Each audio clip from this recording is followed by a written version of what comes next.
و ډېره ګرانه خو د ځان سره واده مې وکړه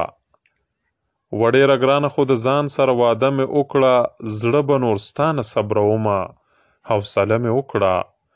یو خوا په هر ګوټ پیر غماز بل خوا ارمان د دیدن یو خوا په هر ګوټ پیر غماز بل خوا ارمان د دیدن ملک د پښتو د خو درځم به فیصله مې وکړه خوم خبر چې ته به هم شې په ژړا را سره خوم خبر چې ته به هم شې په ژړا را سره زغم نه بهر شوه نو د ستړي جون کیسه مې وکړه په خوله دې یو وه او په سترګو کې دې بله کیسه په خوله دې یو وه او په سترګو کې دې بله کیسه تا ټول دروغ ووې چې ښه مشاهده مې وکړه یار د رقیب خواته نږدې شو چې پرې ما خفه کړي یار د رقیب خواته نږدې شو چې پرې ما خفه کړي خفګان لا سوي شوم لوخړه سره لمبه مې وکړه ترخه خبره وه خو ښه شوه دا و نرمې زده و ترخه خبره وه خو ښه شوه دا و نرمې زده و چې مې کوله درته څومره په خوږه مې وکړه ملا کړي را ټیټه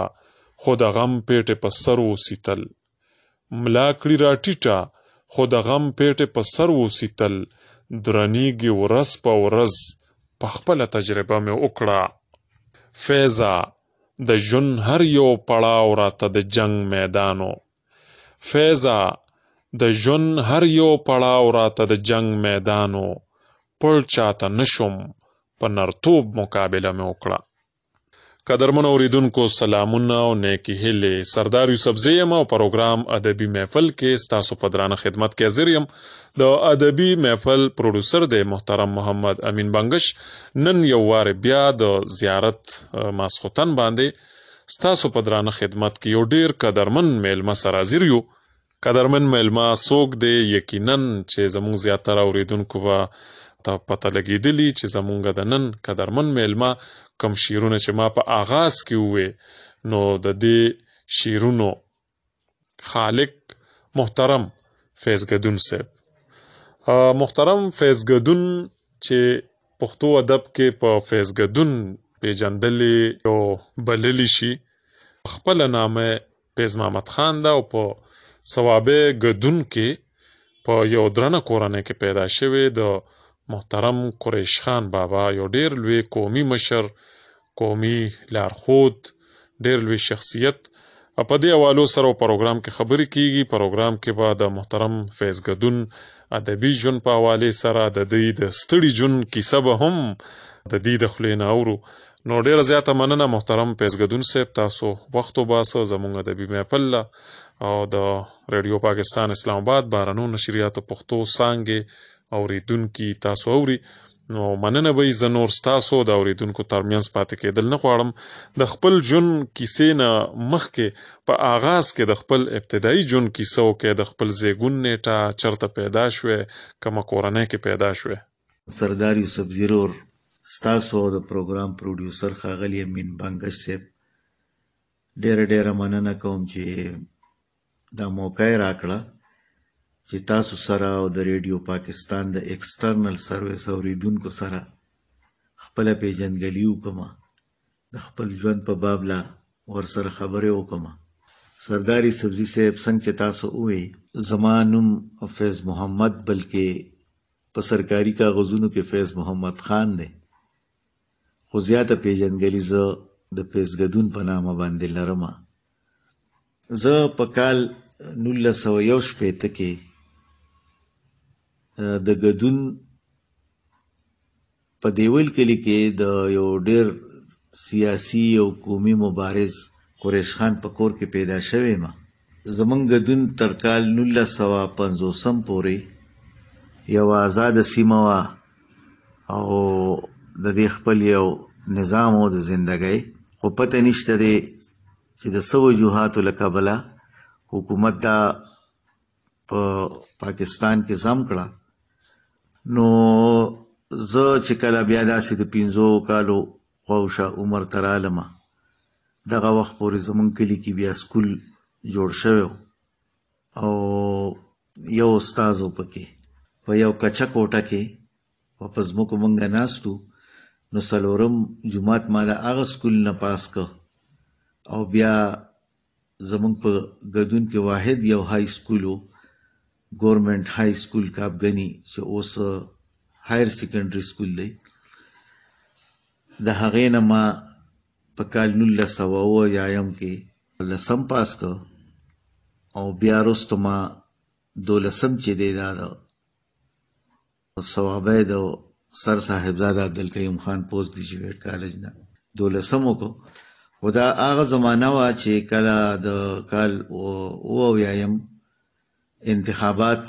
شوي وو، او په هغې باندې د اپوزیشن چې کومې پارټۍ وي د قومي اتحاد په نوم باندې 9 پارټۍ وي، نو دوی د هغې الیکشن نتایج چې کوم د قومي اسمبلی راغلي وو، نو د هغې نه انکار کړی و. د صوبایي اسمبلی الیکشن چې د قومي اسمبلی د الیکشن نه پس و، د هغې الیکشن نه یې بایکاټ کړی. نو یو ډېر د جبر غوندې ماحول و. پلار مې سیاسي مبارز و، او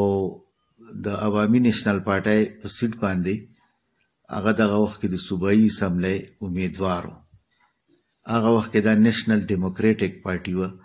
د هغې امیدوار و.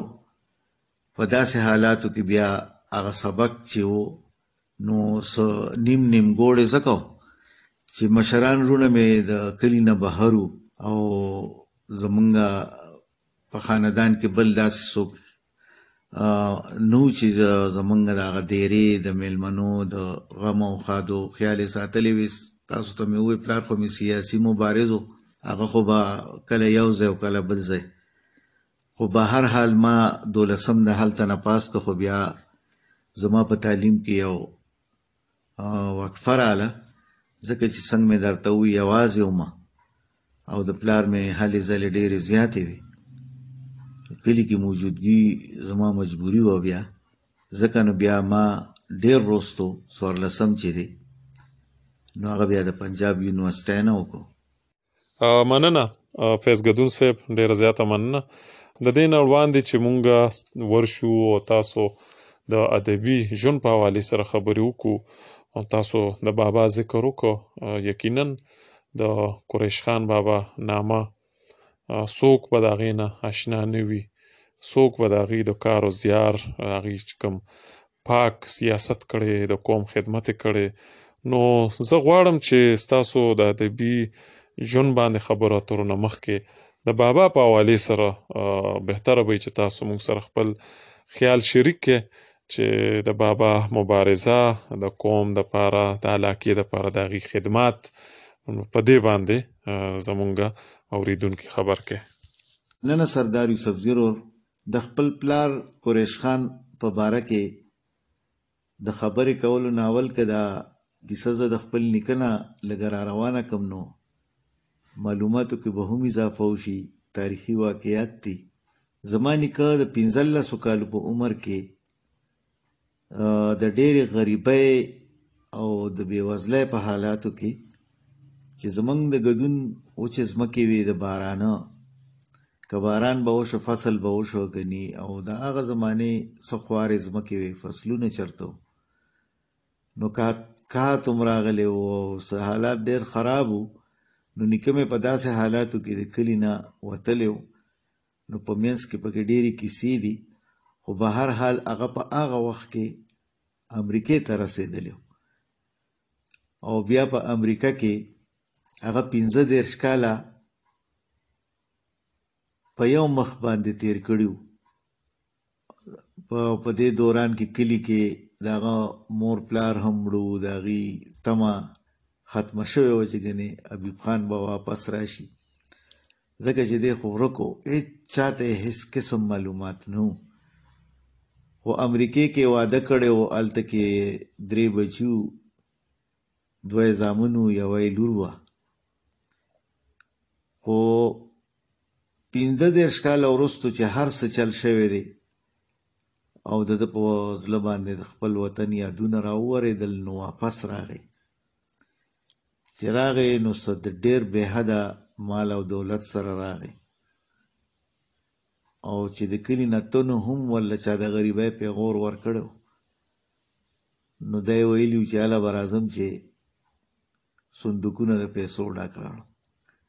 نو هغسې یې کړي وو. بیا چې راغی دلته په علاقه کې هغه ډېر بې حده ځمکې جایدادونه په زرګونو زرګونو کناله ځمکې هغه په خرڅ واخیستې په دې ګدون کې او خپل دیره او هر څیز نظام یې برابر کړ. د هغې نه وروستو بیا زما نیکه دلته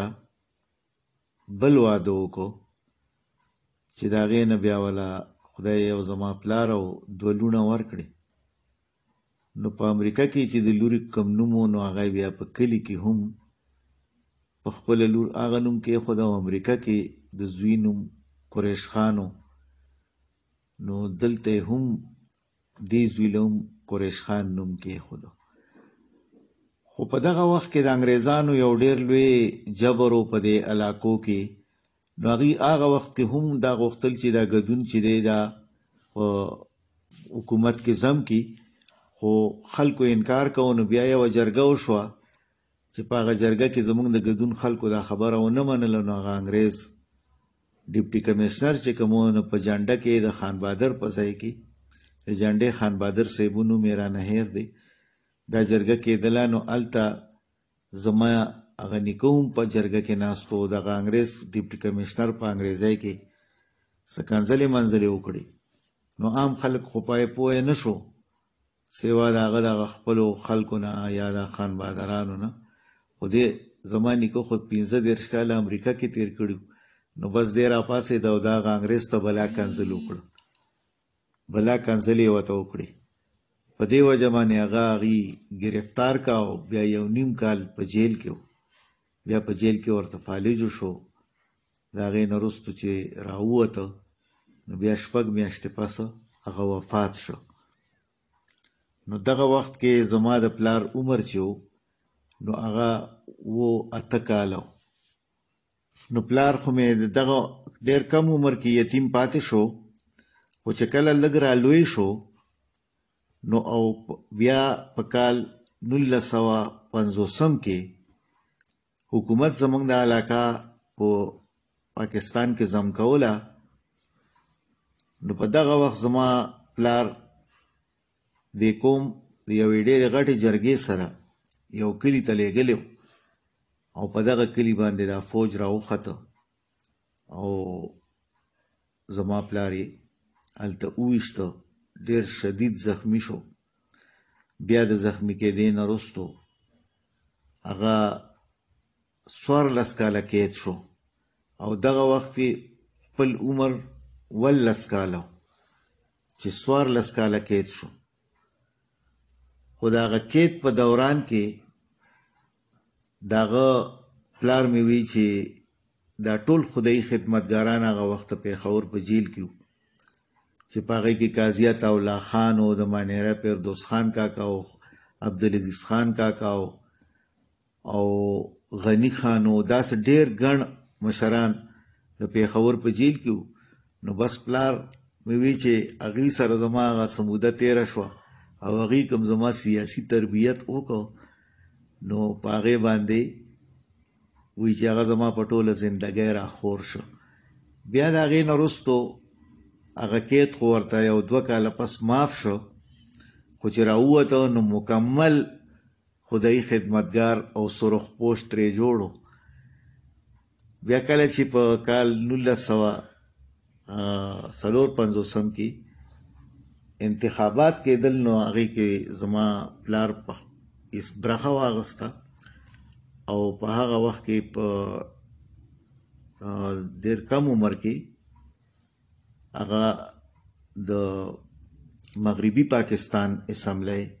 ممبر جوړ شو. خو هغه په اسمبلی کې هم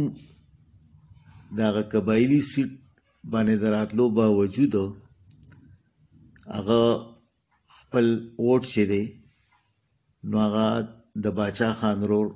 ډاکټر خان له ورکړو چې هغه پې وزیر اعلی جوړ شوی او د پنجاب اسمبلی ریکارډ اوس چې هم وکتلی شي نو یو ووټ باندې ډاکټر خان د مغربي پاکستان اسمبلی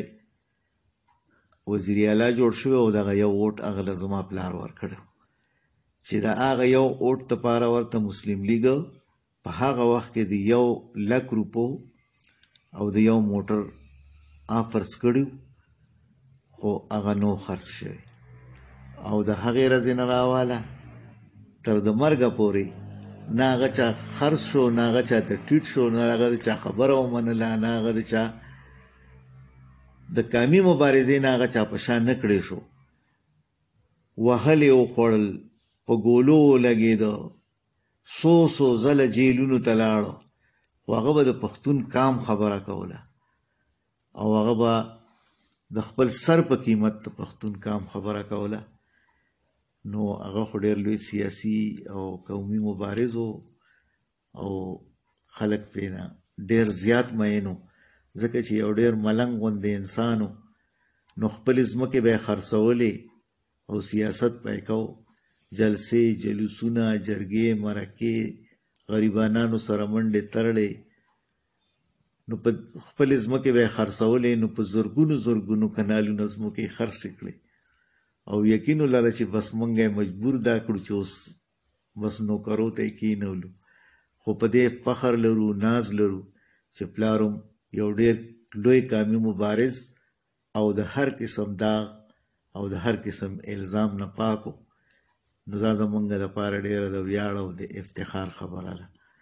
چې پلار مې تل د باچا خان د سرې جنډې د لاندې خپله زندګي تېره کړې وه او عملي مبارزه یې کړې وه. نومیالي مړه شي خو نومونه یې ژوندي پاتې شي، نومیالي مړه شي خو نومونه یې ژوندي پاتې شي، درانه نومونه د هاغلو ابدي پاتې شي. بېشکه پیزګدون صاحب چې دغه سپېڅلي مشران او د څومره په اخلاص سره د قوم خدمت کړی دی، د دې خاورې خدمت یې کړی دی، دغه شعر د هغې سپېڅلي روح ته ډالۍ مخ پر وړاندې ځو. ګدون صاحب کله نه شاعري شروع کړه، آغاز هم د کله نه وکړه د شاعرۍ، او په آغاز کې کومو شاعرانو ملګرو سره ناستې پاستې وشوې؟ بیا تاسو د پښتو ادبي سوسایټۍ اسلام آباد د ړومبي د سفر ړومبي چې کوم ملګري په هغې کې شامل یې، د دغه تنظیم مشر سکتر پاتې شوي یې، نو تر دغه ځای پورې مننه به رڼا واچوئ پې. سردار سبزي رور څنګه چې تاسو ته ما وویې، زما پلار خو یو ډېر لوی سیاسي او قومي مبارز و او تعلق یې د یو داسې تحریک سره و چې د هغې بنیاد په علم او په پوهه باندې و، په شعر او په ادب باندې و. نو پلار خو مې رسمي طور ډېر لوستی نه و، خو بس دا کمال و چې د پښتو کتابونه او د اردو کتابونه به یې لوستی شو. نو هغه به بلها کتابونه راوړل او د غټو غټو لیکوالو کتابونه به و، هغې کې به ډرامې هم وې، هغې کې به د افسانو کتابونه هم وو، نومونه اوس هم ماته یاد دي. او د دې سره زما پلار ډېر ادب دوسته انسان و، نو ټول شاعران چې کوم وو اکثریت په زمونږ دیرې ته راتلل، 2 3 شپې به یې کولې او خاص کر د صوابۍ شاعران او د صوابۍ په شاعرانو کې بیا علي حیدر جوشي خو زما د پلار ډېر زیات دوست و، 10 شپې به یې زمونږ کلي کې مونږ سره کولې. دې سره نور داسې شاعران و، نواب شاه کسکر و، عبدالمتین متین و، دا غالب ترین صاحب چې اوس نوښار کې دوی به ډېر زیات راتلل، او بل چې دی نو دا یونس تنها و. نو دا شاعران لیکوالان به زمونږ ځای ته ډېر زیات راتلل. نو هغه ادبي یو اثر خو د هغې و په ذهن باندې. د دې سره زما مور بیبي چې وه، نو هغې په هغه وخت کې په پښتو ژبه کې د اسلام څه بنیادي کتابونه ویلي وو، نو هغې به پښتو لوستی شوه. نو پلار خو به مې څنګه چې تاسو ته ووایي ادبي کتابونه داسې رسالې اخبارونه د پښتو لیکونه به یې راوړل، نو هغې کې به زما مور ماته د ډرامې د کتاب نه یا د افسانو د کتاب نه کیسه یې وراولي چې لا ډېر ماشوم یم. زه خلکو ته وایم زه په دې خوش قسمته یم چې ما ته خپلې مور د کتاب نه کیسه یې کړې ده. نو د هغې هغه هم اثر و. بل زما د مور په خاندان کې زما د مور چې کوم مور وه، زما نیا، د هغې په خاندان کې د دې فلبدي شاعران ډیر تیر دي چې داسې ناست په محفل کې او شاعري به وکړه نو هغه خو به ساده ولسي شاعري و خو بیا هم هغه جراثیم ما ته راغلي دي دې وجې نه ما زه ډېر وړوکی وم چې زما به شعر لیکلو کوشش کوم او اولنې شعر چې زما کوم یو څو لیکلي وو نو ما په څلورم جومات کې لیکلي خو بیا زما د شاعرۍ ته زه هغه وخت کې ځلا وروبخلې شوه زما د شاعرۍ هغه وخت کې ترقي وکړه چې کله زه اسلام آباد ته رالم د دې نه اول به ما کور کې ځان سره څه کیتي بیتي لیکله او کتابونه خو به مې ډېر لوستل خو لکه په خپله داسې د خپل شعر نه زه مطمئن نه وم کله چې زه اسلام آباد ته رالم په کال 1900 یو کم 90 کې نو دلته زه خوش قسمتی نه زما ملاقات د ممر شفق صاحب سره وشو اقبال حسین افکار او نذیر الحق کریم